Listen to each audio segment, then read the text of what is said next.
Hi guys, I'm back again today with another reaction video, and today we're checking out Delta Works, an example for the rest of us. Well, I'm not so sure what this entirely means, but we're gonna find out. So before we do start, don't forget to subscribe, click the bell button, and let's get it. Let's see.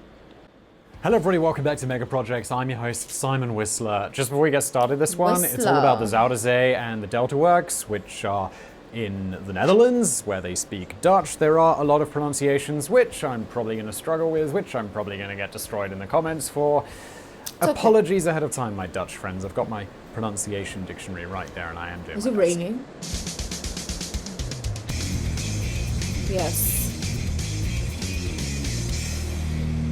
Mega projects. Holland, the home to windmills, clogs, and the kind of cafes where you're not necessarily looking for a coffee. It's also home to one of the 7 wonders of the modern world, according to the American Society of Civil Engineers. Don't worry if you've missed this one, because many do. But what has been constructed over nearly 100 years in Holland is simply astonishing. This is not a mega project about prestige, glory, and records. No, this is something far more important. It's a mega project that has reimagined our fight against climate change, and one that is likely to save countless lives. It's a project known simply as Delta Works. Around the world today, there's this steadily increasing fear of rising sea levels, but the Dutch, they're well ahead of the game. The Delta Works is the largest flood protection system anywhere in the world, comprising dams, storm barriers, dikes, and levees across the Rhine-Meuse-Scheldt Delta region.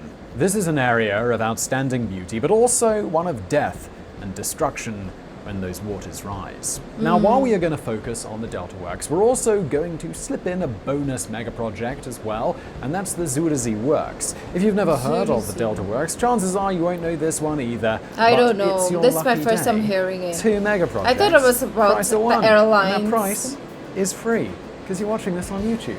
Thank you for watching the ads. Oh. While the threat of rising sea levels will affect millions around the world, certain places fall into a critical category. These sites that are both low-lying and heavily populated face enormous challenges relating to climate change. It's estimated that by 2050, 570 coastal cities around the world will be threatened by sea level rise of at least 0.5 meters, that's 1.6 feet, putting 800 million people at risk. Places like New Orleans, New York, Mumbai, and Osaka are in particular danger, but likewise, so is the northern coastal area of Holland. The predicted effects of climate change and rising sea levels should be apocalyptic enough that everybody is scrambling to ensure these major population hubs are safe, but of course, this isn't happening. Political and financial hurdles are constantly obstructing changes that are needed right now, let alone in 30 years' time. The Delta Works is not simply one project. Along the northern region of Holland, 13 major projects, along with countless small additions such as sluices, locks, dikes, and levees, were constructed or improved upon between 1954 and 1997. But despite the initial construction having been completed, this is a project that will probably never be finished because the effects of climate change are ongoing. Holland's a delightful country, but it has one significant problem. 20% of the country's landmass lies below the average sea level, with 50% being 1 meter or less above it, including some of its most populated areas. Humans, we have a bit of a habit of building in dangerous locations. I know it's wonderful to have a sea view or a picturesque image of a meandering river, and yes, having that imposing volcano outside your house provides a wonderful backdrop. But around the world, we are becoming increasingly aware that we have built enormous cities in perilous places. The tragic flooding in and around New Orleans during Hurricane Katrina in 2003 gave us a brief glimpse of just how bad things can be, even in the richest country in the world. In 1953, one of the worst floods in living memory swept through the North Sea. Across Holland, Belgium, and the United Kingdom, a total of 2,551 people lost their lives, 1,836 of these in Holland alone. The impact on farming and livestock was also catastrophic, but the most harrowing thing was that scientists agreed it could have been so much worse. The response was actually It's swift. lagging. The Dutch government quickly authorized a study to assess their flood defenses. An old plan, known as Delta Plan, first conceived in the 20s and 30s, was quickly revived, and scientists and engineers set about providing a long-term plan to minimize the future risk in coastal areas. What emerged was a what plan are to we doing, drastically actually? reduce the length of dikes exposed to the sea by 430 miles or 700 kilometers. This would be done with a series of dams and storm barriers that would effectively create a shield around the delta. What is wrong with my internet though? Like, relax. Okay, we're gonna jump back in time quickly, because before we even come to the Delta Works, we have to look at the Zuiderzee Works first. This in itself was a vast project that began in 1920 and finished in 1975. The name the Netherlands, the alternative used for Holland, literally means low land, and the name is incredibly accurate, as we previously discussed. This particular area of Holland here is a patchwork of rivers, inlets, bays, and canals. Just imagine Venice, but on a much, much bigger scale. The Zuiderzee was a large shallow bay on the North Sea which stretched around 60 miles, 100 kilometers inland. This was a great source of fishing and, by all accounts, a marvelous place to spend a lazy weekend with the family. However, it was also murderous. During the most serious storms, the dikes on the Zuiderzee would regularly fail, flooding the area nearby. In 1421, a broken seawall resulted in the deaths of 10,000 people in small villages around the Zuiderzee. Plans to seal off the bay had appeared in the 17th century, but it wasn't until the early 20th century that technology had caught up with the theory. However, it wasn't just water safety that the Dutch were concerned with. Their very land was disappearing beneath them. Between 1200 and 1900 AD, the Dutch reclaimed 940,000 acres of land from the sea and 345,000 acres by draining lakes, a total of 1.285 million acres. Pretty good, I hear you say, but when you consider that they lost 1.4 million acres of land to the Zuiderzee in that time, you begin to understand the scale of the problem. Holland was quite simply disappearing. As early as 1667, the Dutch had mused about potentially damming or draining the Zuiderzee as a way to control flooding, but also to reclaim the land that was quickly being lost.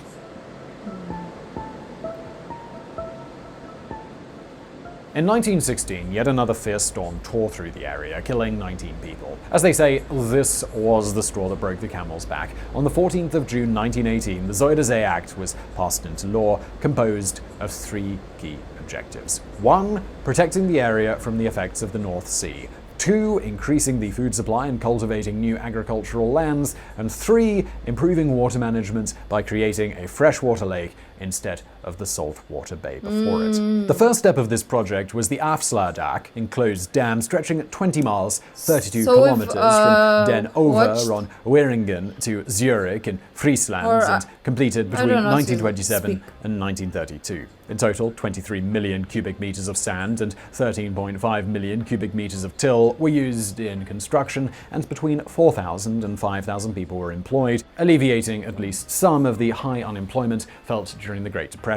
Today, the dam would have cost the equivalent of around 700 million euros, and it also created a brand new lake. The process of reclaiming lands, as you might expect, is not particularly easy.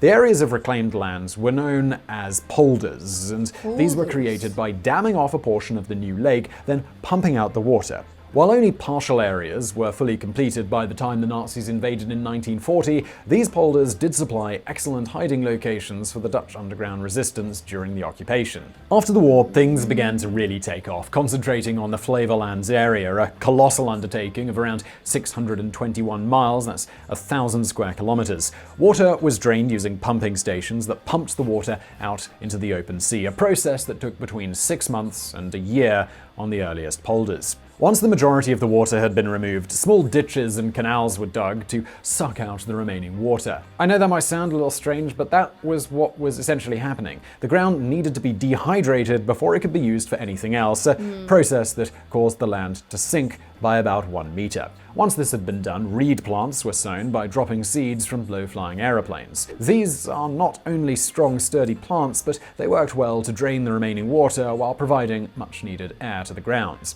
There are now 4 inhabited polders, with a 5th in the planning that will be used as a nature reserve. While agricultural land has been the major beneficiary, numerous towns and villages have also sprung up within the polders, the largest of which, Lelystad, now has a population of just under 80,000. Not bad, since it was only established in 1967, and 10 years before, that area was completely underwater. The last polder was also finished in 1967 and drains the following year, bringing the total reclaimed land to a whopping 1,025 square miles. That's 1,650 square kilometers.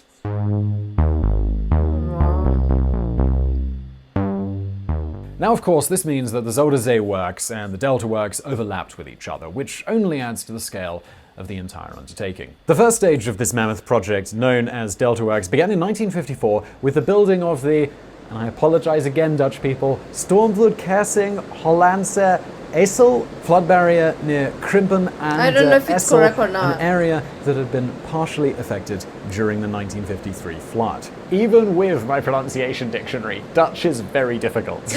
And it is no exaggeration to say that for the next 47 years, construction didn't cease. When we see how little political motivation there is around the world to implement major improvements like this, it's unbelievable that the Dutch government and the Dutch people had the stamina and perseverance to complete it. Now, as much as I'd love to take you on a long tour of all the projects, I fear some of you may start dropping off, so let's just focus on 2 of them.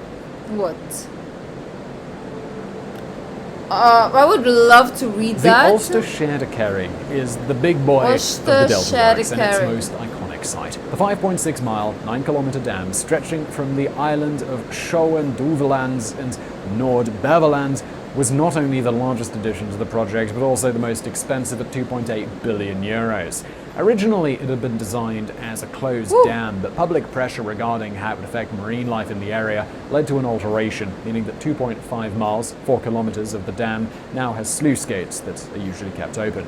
The dam is formed of 65 concrete pillars, each between 35 and 38.75 meters high. That's 115 to 127 feet, and they weigh 18,000 tons. In between these pillars are enormous metal doors that can be opened and closed depending on weather conditions. Now, when I say open and closed, it's not quite as easy as your front door. These are 42 meters wide, and they take about an hour to close. On the 4th of October, 1986, Queen Beatrix officially opened the dam and uttered the words now well known in Holland.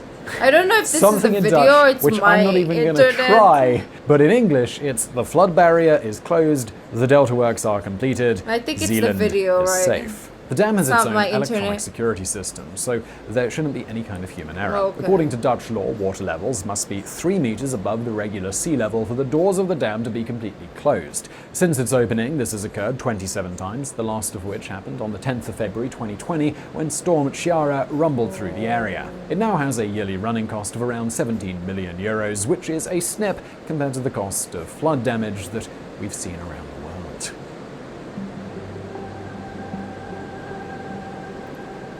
The second project we're going to look at is very different. Maeslantkering is a storm surge barrier and is currently one of the largest moving structures on Earth. As I mentioned earlier, there are now significant population centres around the world that are at high risk of rising sea levels. Rotterdam, with its population of 650,000 inhabitants and lying exactly 0 meters above sea level, is just such a place. Initial plans for this area were to reinforce existing dikes. However, by the 1980s, it became clear that not only would it take the best part of 30 years to complete, but it would also involve destroying parts of historic Rotterdam. A new idea was needed. At the time, Rotterdam was the busiest port in the world, so to keep shipping lanes open, whatever was built across the waterway would need to be movable. What we see today are 2 floating gates on either bank, each with a 22-meter high, 72 feet, and 210 meters, 689 feet long steel gate. Each gate then has a set of steel trusses that extend further back in a V shape and act as beams to support and strengthen the whole structure. They are designed in such a way that all of the pressure from the water is transferred to a single joint at the rear, which acts like a ball and socket joint, very similar to what we have in the human hip.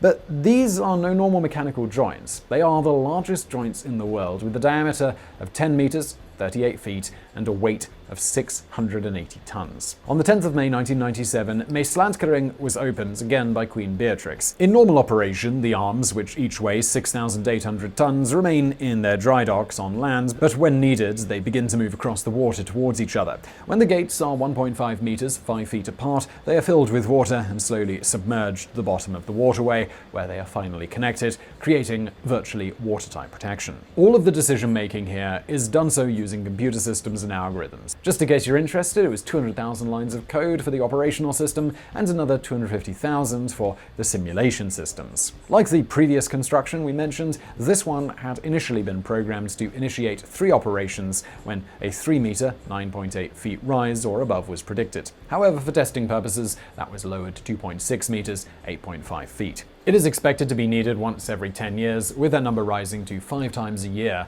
by 2050. In the first 10 years of operation, the Maeslantkering did not need to be closed once. But on the 8th of November 2007, alarm bells began ringing across the region. For the first time, the colossal Deltaworks protection system whirled into full operation, with all the storm barriers and dams closing together to protect the Dutch coast. And it totally worked. Oh, wow.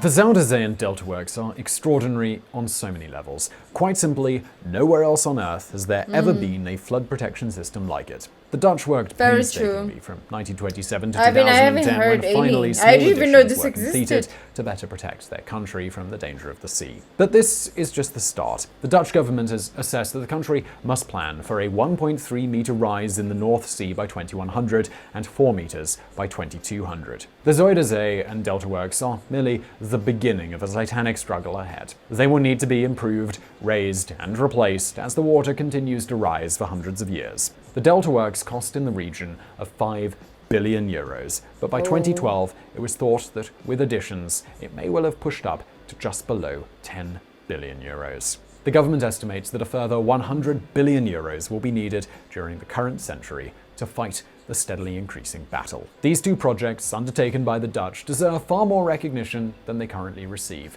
But we live in a world of short-termism. We build glorious monuments of human achievements, but frankly, who cares how tall we can build or how fast we can travel through the skies when vast swaths of our world will be underwater? What the Dutch have built most likely won't work for everybody, but they have set a precedent that we should all be following. Maybe by 2050, what has happened in Holland will be the envy of the world. So I really hope you found that video interesting. If you did, smash that thumbs up button below. Also, please do subscribe. This Mega Projects channel is pretty new and your subscription really does make a difference. So smash that subscription button as well. And thank you for watching.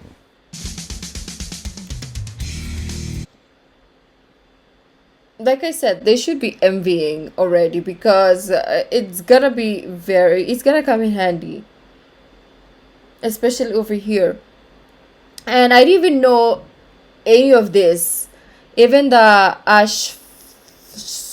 dike that we reacted to recently, I didn't even know that was existing. And now there's even more projects that they are doing to prevent the rise of the sea levels or to prevent flooding. So those are really smart. They're thinking 20 steps ahead of everyone, and we should be copying them. And like he said, it's not gonna work for everyone or every country because there's different situations and different like environmental differences. But at least start thinking of preventions so that we don't end up under the sea, right? But anyways, thank you guys for joining, and I'll see you guys in the next video. Bye.